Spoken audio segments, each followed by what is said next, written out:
Hello friends, welcome to Study Tricks. दोस्तों, इस lecture series में हम डिस्कस कर रहे हैं रेलवे ग्रुप डी और एनटीपीसी के लिए जनरल साइंस के मोस्ट इंपॉर्टेंट क्वेश्चन, जिसमें हम यूथ कंपटीशन टाइम्स की बुक को सॉल्व कर रहे हैं। तो आज हम डिस्कस करेंगे बायोलॉजी का पार्ट नंबर 22। इससे पहले बायोलॉजी के 21 पार्ट बना दिए, उन्हें आप देख सकते हैं। और साथ साथ फिजिक्स के पार्ट आपको प्रोवाइड कराए जा रहे हैं और कंप्यूटर के भी। और केमिस्ट्री ख़त्म हो चुकी है इस बुक की। तो चलिए स्टार्ट करते हैं। तो हमारा पहला क्वेश्चन दिया गया है, निम्नलिखित में से कौन सा पौधा थैलोफाइटा समूह से संबंधित नहीं है। तो इनमें से कौन सा पौधा थैलोफाइटा से समूह से संबंधित नहीं है? मर्सीलिया। ऑप्शन नंबर हमारा डी करेक्ट हो जाएगा। बाकी कैलेडोफोरा, कारा, यूरोथ्रिक्स किससे संबंधित है? थैलोफाइटा से। तो आप ध्यान रखेंगे, थैलोफाइटा समूह के पौधों का संपूर्ण शरीर एक थैलस प्रकार का होता है, जिसमें संपूर्ण जैविक क्रियाएं संपन्न होती हैं। जबकि मर्सीलिया किसका है? टेरिटोफाइटा का समूह है। किसका है? टेरिटोफाइटा का। तो आप इसको भी ध्यान रखेंगे। अगला क्वेश्चन देखते हैं, निम्नलिखित में से किन पौधों में गुप्त प्रजनन अंग पाए जाते हैं? दोस्तों, किस में पाए जाते हैं? मर्सीलिया में। ऑप्शन नंबर हमारा एक करेक्ट हो जाएगा। मर्सीलिया एक टेरिटोफाइट का एक संबंधी पौधा है जो बीजाणुओं का उपयोग करके प्रजनन करते हैं। तो आप इस चीज़ को ध्यान रखेंगे। अगला क्वेश्चन देखते हैं, निम्नलिखित में से कौन से पौधे में आवरण रहित बीज पाए जाते हैं? तो किस में पाए जाते हैं? देवदार में। ऑप्शन नंबर हमारा डी करेक्ट हो जाएगा। दोस्तों, देवदार पौधे में आवरण रहित बीज पाए जाते हैं, जिसका वैज्ञानिक नाम क्या होता है? तो इसका वैज्ञानिक नाम आपको ध्यान रखना है, इसका होता है सैंड्रस ड्यूडोरा। सैंड्रस ड्यूडोरा। तो एग्जाम में ये क्वेश्चन पूछ सकते हैं, देवदार का वैज्ञानिक नाम, क्योंकि पूछा जा चुका है, आपको ध्यान रखना है। दोस्तों, अनावृत बीजी यानी कि जिम्नोस्पर्म ऐसे पौधे और वृक्षों को कहते हैं जो एक विशेष अंडाशय में निहित होने के बजाय पौधे के प्रजनन संरचनाओं की सतहों पर विकसित होते हैं। इनके उदाहरण जैसे चीन, सनोवर, देवदार आदि, ये सब क्या होते हैं? अनावृत बीजी। अगला क्वेश्चन देखते हैं, नग्न बीजी होते हैं। दोस्तों, नग्न बीजी कौन से होते हैं? आपको ध्यान रखना है, पाइनस। तो पाइनस नग्नबीजी होते हैं। ऑप्शन नंबर इसमें हमारा ए करेक्ट हो जाएगा। इनमें बीज नग्न होते हैं, अर्थात बीजांड तथा उनमें विकसित बीज किसी खोल या फल में बंद नहीं होते हैं। तो आप इस चीज़ का ध्यान रखेंगे। बाकी बीज कैसे होते हैं? जैसे कि इस पर एक क्या होता है? खोल होता है। तो और लेकिन नग्नबीजी में क्या होते हैं? केवल बीज होते हैं, उन पर कोई खोल नहीं होता है। इस तरह से आप ध्यान रखेंगे। ऑप्शन ए करेक्ट हो जाएगा। अगला क्वेश्चन देखते हैं, निम्न में से कौन सा समूह अनावृत बीज उत्पन्न करता है? दोस्तों, कौन करता है अनावृत बीजी? ऑप्शन नंबर हमारा डी करेक्ट हो जाएगा। अगला क्वेश्चन देखते हैं,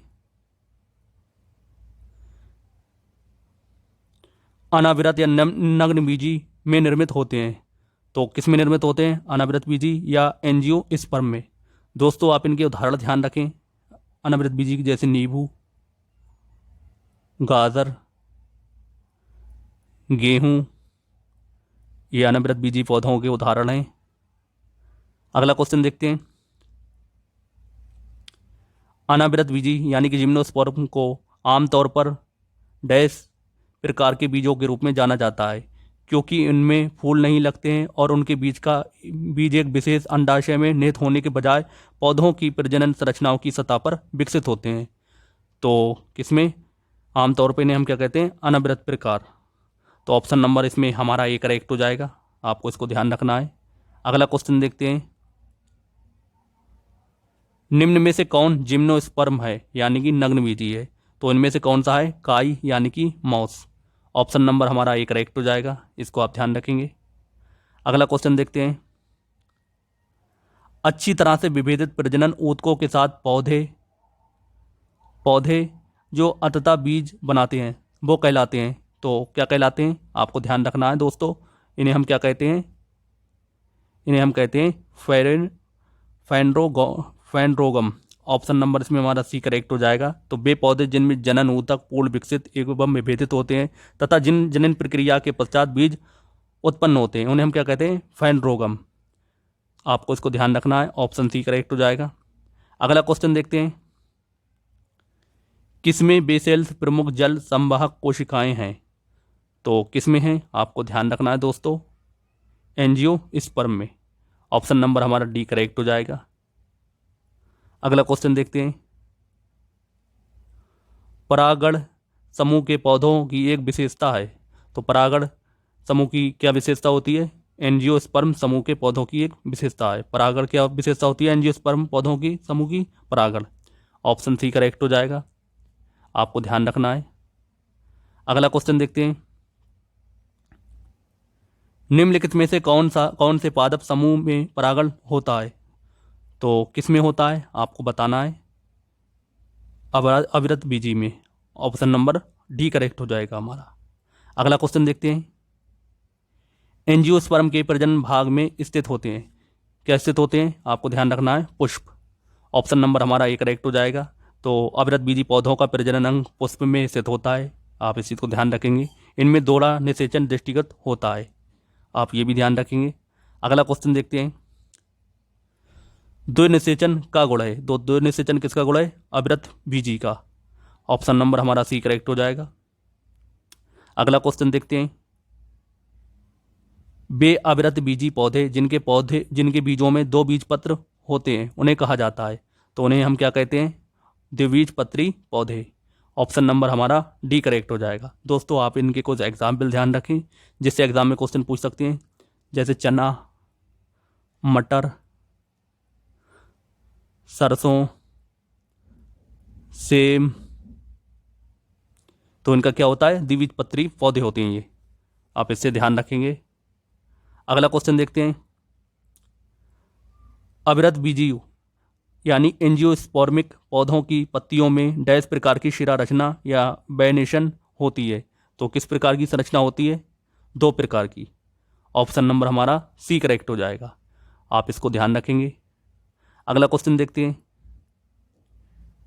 डैश के प्रजनन संबंधी भाग फूल में स्थित होते हैं। तो किसके संबंधी प्रजनन संबंधी भाग फूल में स्थित होते हैं आपको ध्यान रखना है दोस्तों, एंजियोस्पर्म के।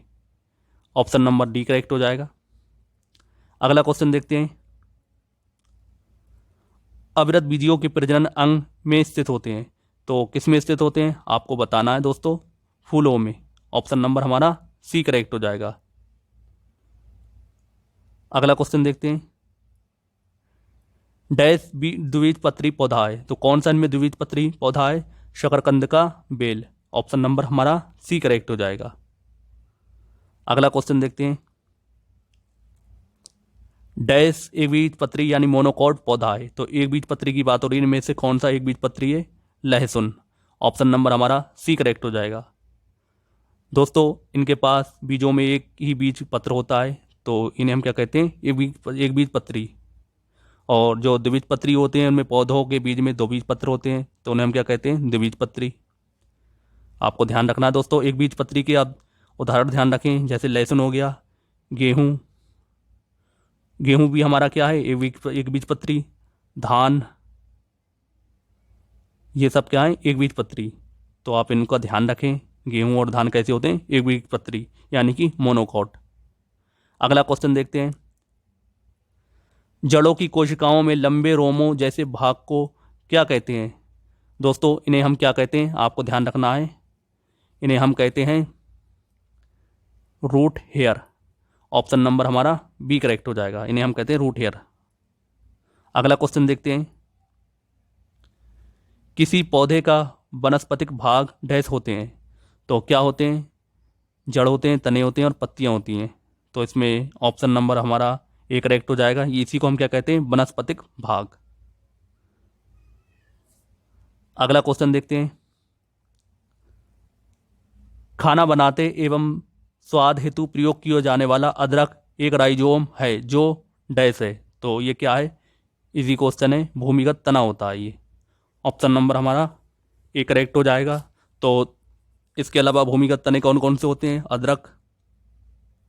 अदरक है और हल्दी और क्या, आलू। तो ये एग्जाम में बहुत पूछे जाते हैं, ये अदरक, हल्दी, आलू ये क्या होते हैं, भूमिगत तने। अगला क्वेश्चन देखते हैं,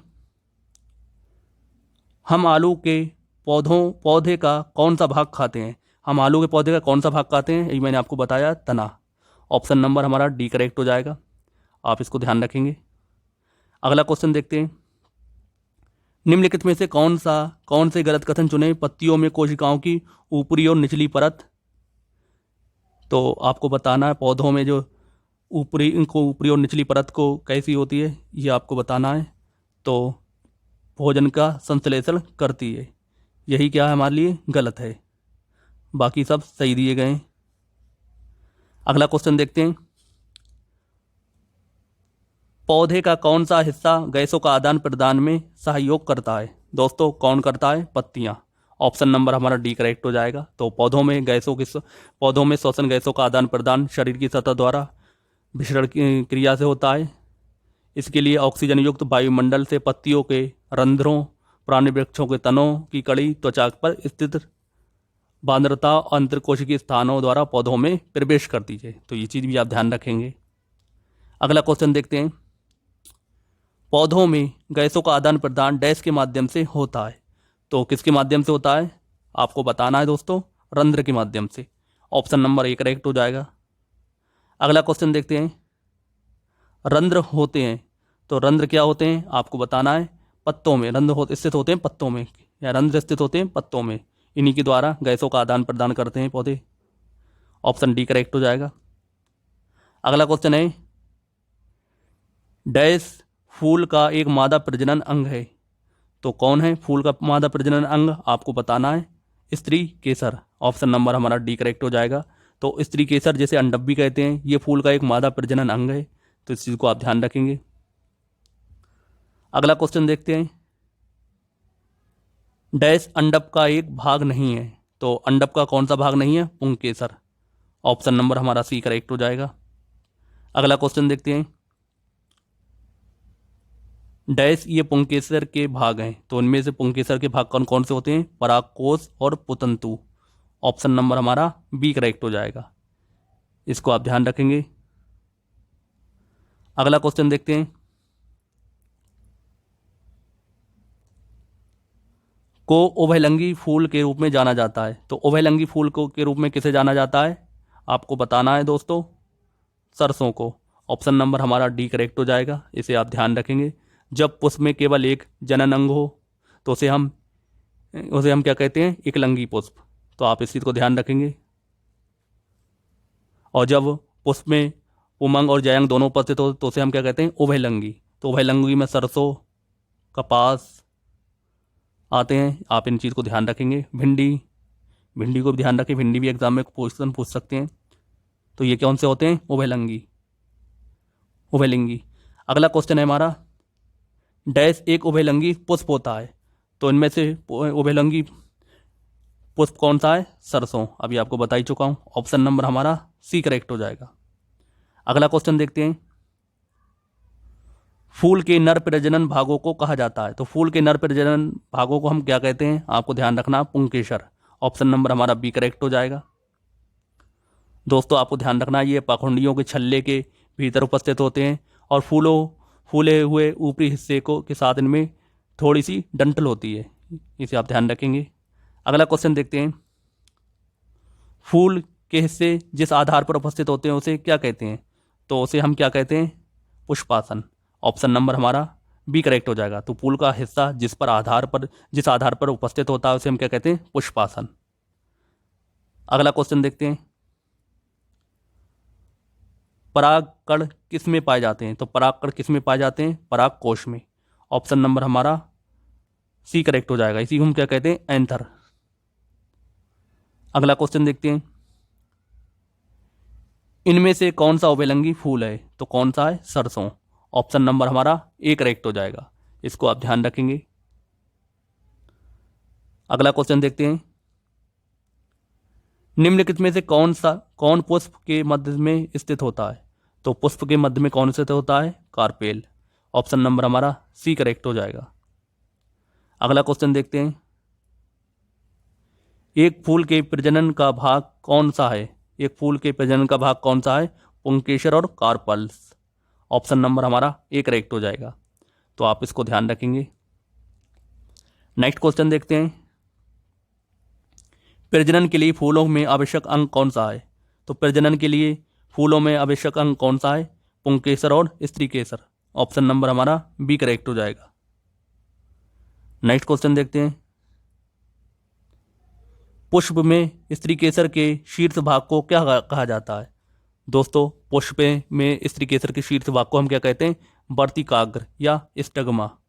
ऑप्शन नंबर हमारा डी करेक्ट हो जाएगा। नेक्स्ट क्वेश्चन देखते हैं। पुष्पों के मादा जनन अंग को कहलाता है, तो क्या कहलाता है? आपको बताना है दोस्तों। इसे हम कहते हैं कार्पेल। ऑप्शन नंबर हमारा डी करेक्ट हो जाएगा। अगला क्वेश्चन देखते हैं। डैश पौधों का नर प्रजनन अंग है, तो कौन सा इनमें पौधों का नर प्रजनन अंग है? पुंकेसर। ऑप्शन नंबर हमारा डी करेक्ट हो जाएगा। अगला क्वेश्चन देखते हैं। निम्नलिखित में से कौन सा भाग वनस्पतिक जनन में हिस्सा नहीं लेता है? दोस्तों, पौधों के निम्नलिखित भागों में से कौन सा फूल वनस्पतिक जनन में हिस्सा नहीं लेता है? आपको बताना है फूल। ऑप्शन नंबर हमारा डी करेक्ट हो जाएगा। दोस्तों, वनस्पतिक जनन एक प्रकार का अलैंगिक जनन है जो वनस्पतियों में होता है, तो इसे आप ध्यान रखेंगे। दोस्तों, इस जनन प्रक्रिया में बिना बीज या बीजाणु के ही नई वनस्पति पैदा हो जाती है, ये भी पॉइंट आप ध्यान रखेंगे। अगला क्वेश्चन देखते हैं। निम्न में से कौन बीज अंकुरण के दौरान आगामी प्रौढ़ में विकसित होते हैं? तो कौन विकसित होते हैं? प्रांकुर। ऑप्शन नंबर हमारा बी करेक्ट हो जाएगा। तो वनस्पतियों का वो अगला भाग जिसमें पत्तियां, शाखाओं आदि का अंकुरण आरंभ होता है, प्रांकुर कहलाते हैं। तो आप इसको ध्यान रखेंगे। ऑप्शन बी करेक्ट हो जाएगा। अगला क्वेश्चन देखते हैं।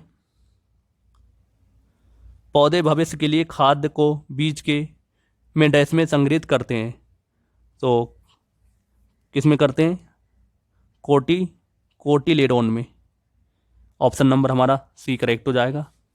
इसको आप ध्यान रखेंगे। नेक्स्ट क्वेश्चन देखते हैं। डैश पौधे के बीज में एक खांड भंडार के रूप में कार्य करता है, तो कौन करता है? बीज पत्र। ऑप्शन नंबर हमारा बी करेक्ट हो जाएगा। दोस्तों, ये पौधे का बहुत बहुत महत्वपूर्ण भाग होता है, ये भी आप ध्यान रखेंगे। अगला क्वेश्चन देखते हैं। टमाटर क्या है? दोस्तों, बहुत कन्फ्यूजन क्वेश्चन है, तो आपको ध्यान रखना है। टमाटर क्या है? टमाटर एक हमारा फल होता है। ऐसे आप सब्जी में काउंट नहीं करेंगे, क्या होता है? फल होता है। ऑप्शन नंबर हमारा बी करेक्ट हो जाएगा। और इसका वनस्पतिक नाम क्या होता है? सोलेनम लाइकोपर्सिकस। तो आपको ध्यान रखना है इसमें कौन सा पिगमेंट पाया जाता है? लाइकोपिन। ये भी आप ध्यान रखेंगे, ये भी एग्जाम में क्वेश्चन पूछ लेते हैं। नेक्स्ट क्वेश्चन है हमारा। इनमें से किसे समानता फल के रूप में प्रयोग नहीं किया जाता है? तो किसे नहीं किया जाता है? अभी आपको बताया टमाटर को। टमाटर इसमें किसे नहीं किया जाता? टमाटर को आपको ध्यान रखना है, सब्जी के रूप में यूज़ नहीं करते हैं, फल के रूप में नहीं करते हैं। ये क्वेश्चन थोड़ा कन्फ्यूजन लग रहा है, चलो इसे बाद में देखता हूँ, लेकिन इसमें किताब में इसका आंसर टमाटर ही दिया है। अगला क्वेश्चन देखते हैं। निम्नलिखित में से कौन सा बहुबीजी फल नहीं है? तो बहुबीजी इनमें कौन सा फल नहीं है? लीची। लीची कैसा है? एक बीजी फल। ऑप्शन नंबर हमारा सी करेक्ट हो जाएगा, जिसमें इसमें पपीता, सेब, अनार कैसे हैं? एक बीजी फल। तो आप इसको ध्यान रखेंगे। अगला क्वेश्चन देखते हैं। केले का खाने योग्य हिस्सा क्या कहलाता है? दोस्तों, केले के खाने योग्य हिस्सा क्या कहलाता है? आपको बताना है। इसे हम क्या कहते हैं? अता फलवित्ती और मध्य फलवित्ती। ऑप्शन नंबर हमारा बी करेक्ट हो जाएगा। अगला क्वेश्चन देखते हैं। निम्नलिखित में से कौन सा अपने जीवन काल में केवल एक ही बार ही फूल और फल देता है? तो ऐसा कौन सा है? केला। ऑप्शन नंबर हमारा डी करेक्ट हो जाएगा। केला अपने जीवन काल में केवल एक ही बार फूल और फल देता है। ऑप्शन डी करेक्ट हो जाएगा। नेक्स्ट क्वेश्चन देखते हैं। डैश पादप एक वर्दी भाग नहीं है, तो किसका? पादप का एक वर्दी भाग नहीं होता है। ऑप्शन इसमें ए करेक्ट हो जाएगा। अगला क्वेश्चन देखते हैं। गाढ़ कोशिकाओं में डैश प्रभावित होने पर वे फूल जाते हैं, जिसमें स्टेमेटा के छिद्र खुल जाते हैं। तो गाढ़ कोशिकाओं में पानी प्रभावित होने पर ये फूल जाते हैं और स्टोमेटा के छिद्र खुल जाते हैं। ऑप्शन इसमें हमारा सी करेक्ट हो जाएगा। अगला क्वेश्चन देखते हैं। डैश पौधे द्वारा अतिरिक्त जल से छुटकारा पा सकते हैं। तो पौधे वाष्पोत्सर्जन द्वारा अतिरिक्त जल से छुटकारा पा सकते हैं। ऑप्शन नंबर इसमें हमारा ए करेक्ट हो जाएगा। तो वाष्पोत्सर्जन क्या होता है? पादप के वायवीय भागों द्वारा जल के रूप में हानि वाष्पोत्सर्जन कहलाती है। इस चीज़ को आप ध्यान रखेंगे। दोस्तों ये था बायोलॉजी का पार्ट नंबर 22। आई होप आपको पसंद आया होगा, आपने इसकी प्रैक्टिस अच्छे से की है। तो अच्छे से की है, आने वाले एग्ज़ाम में आपको ज़रूर हेल्प मिलेगी। उम्मीद करता हूँ आपको इसकी प्रैक्टिस अच्छे से करेंगे और जब एग्ज़ाम के टाइम वीडियो को बार बार देखेंगे ताकि आपका जो क्वेश्चन है उनकी प्रैक्टिस अच्छे से कर पाएंगे। तो मिलते हैं नेक्स्ट वीडियो में नए प्रैक्टिस सेट के साथ। तब तक के लिए जय हिंद, जय भारत।